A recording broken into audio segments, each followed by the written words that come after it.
Hello friends, आज के इस वीडियो में हम एक बुक रिव्यू और उसकी समरी देने वाले हैं। और उस बुक का नाम है the 7 habits of highly effective peoples.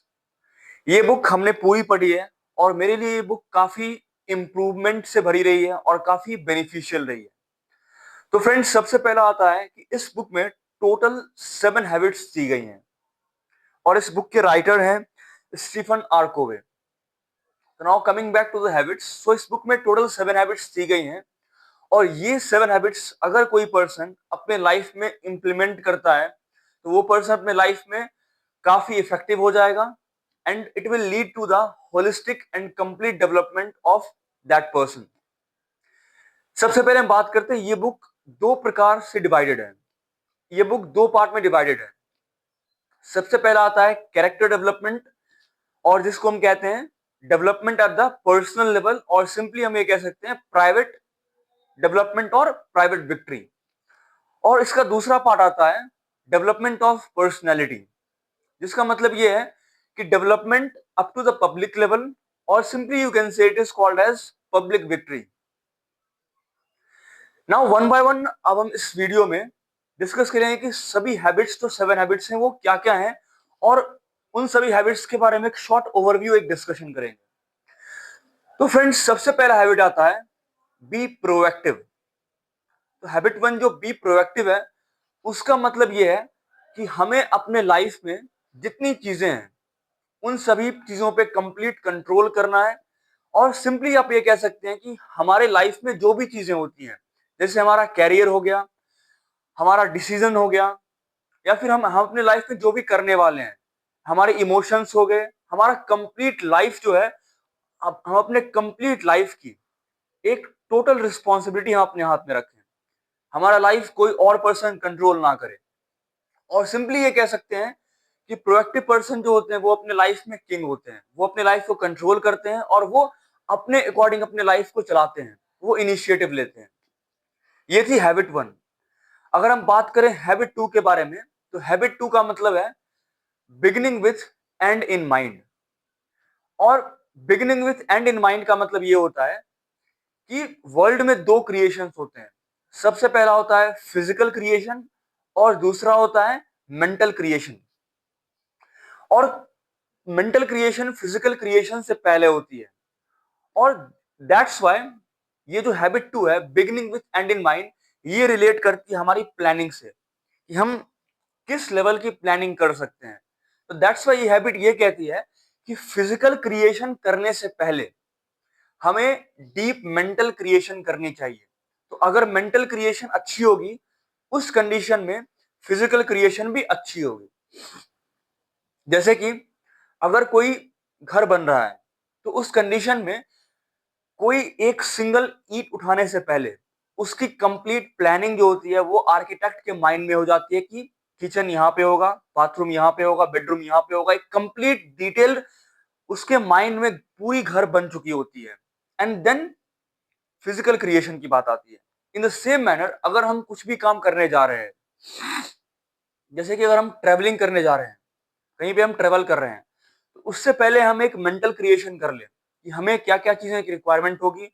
पूरी ट्रेवलिंग हम अपने माइंड में कर लें और उसके बाद हम फिजिकल ट्रेवलिंग करें। उससे क्या होगा कि जो फिजिकल चीजें हम करेंगे उसमें एरर बहुत कम हो जाएगी। तो that's why mental creation is very important. पहले हम मेंटली प्लानिंग कर लें, पूरी चीजों को मेंटली प्रिपेयर, मेंटल क्लैरिटी कर ले, पूरी मेंटल क्रिएशन कर ले, देन उसके बाद फिजिकल क्रिएशन पे जाएं। तो ये थी हैबिट टू। नेक्स्ट होती है हैबिट थ्री, और उसको बोलते हैं हम पुटिंग फर्स्ट थिंग्स फर्स्ट। और ये हैबिट जो है हमारे टाइम मैनेजमेंट से रिलेट करती है कि हम अपने लाइफ को कैसे मैनेज करते हैं, हम अपने लाइफ को किन चीजों में इन्वेस्ट करते हैं। और हैबिट थ्री का कहना यह है कि हमें अपने लाइफ में इंपॉर्टेंट थिंग्स पे अपना टाइम इन्वेस्ट करना चाहिए। इंपॉर्टेंट थिंग्स मतलब प्लानिंग, कैरियर, रिलेशनशिप बिल्डिंग। और हमें अपने टाइम को उन चीजों से हटाना चाहिए जो कि इंपॉर्टेंट नहीं है, जैसे कि प्लेजर, समथिंग वेस्टफुल टाइम। अगर हम किसी चीजों में टाइम वेस्ट कर रहे हैं तो वो चीजें अनइम्पॉर्टेंट है। तो उन चीजों से हमें टाइम हटा करके हमें इंपॉर्टेंट चीजों पे टाइम लगानी चाहिए। तो फ्रेंड्स, ये जो हमने फर्स्ट 3 हैबिट्स डिस्कस की है, हैबिट 1, हैबिट 2 एंड हैबिट 3, ये तीनों हैबिट्स जो हैं ये आती हैं प्राइवेट विक्ट्री के अंदर, और सिंपली हम ये कह सकते हैं ये आती हैं कैरेक्टर डेवलपमेंट के अंदर। इससे क्या होगी कि हमारी डेवलपमेंट पर्सनल लेवल पे हो जाएगी, जिससे कि अगर हमारी डेवलपमेंट पर्सनल लेवल पे हो जाती है तो उस कंडीशन में हम पब्लिक विक्ट्री पे जाएंगे, हम अपनी इंटरपर्सनल स्किल डेवलप करेंगे, जिससे कि हम अपना इन्फ्लुएंस दूसरे लोगों पर भी छोड़ पाएंगे।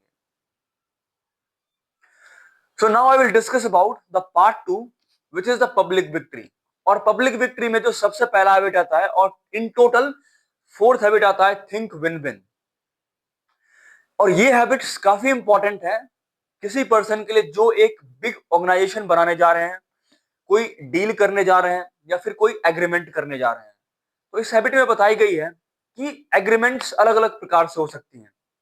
सबसे पहला विन लॉस, जिसमें एक पार्टी जीतेगा आफ्टर हैविंग एग्रीमेंट और एक पार्टी हारेगा। लॉस विन, अगेन हम हारेंगे और दूसरा पार्टी जीतेगा। तीसरी आती है लॉस लॉस, जिसमें कि दोनों पार्टी लूज करेगा एग्रीमेंट में। एक आती है fourth one which is win win. उसमें क्या होती है कि हमें ऐसे एग्रीमेंट करना है जिससे कि दोनों पार्टी की विक्ट्री हो, किसी पार्टी का लॉस ना हो, हमारी भी विक्ट्री हो, हमारी भी जीत हो और आपकी भी जीत हो, हम ऐसे एग्रीमेंट में जाएं। तो ये एग्रीमेंट काफी बेनिफिशियल होता है रिलेशनशिप बिल्डिंग के लिए, और किसी भी ऑर्गेनाइजेशन के लिए काफी बेनिफिशियल होता है। एक mutual understanding, it is all about diplomacy. और एक आता है नो डील। अगर मान लो कि विन विन नहीं हो रही है, ऐसा कंडीशन हो सकता है कि जहां पे हम ये देख पा रहे हैं कि दोनों पार्टी की विक्ट्री नहीं हो रही है, दोनों पार्टी को प्रॉफिट नहीं हो रही है, उस कंडीशन में we should go for the no deal.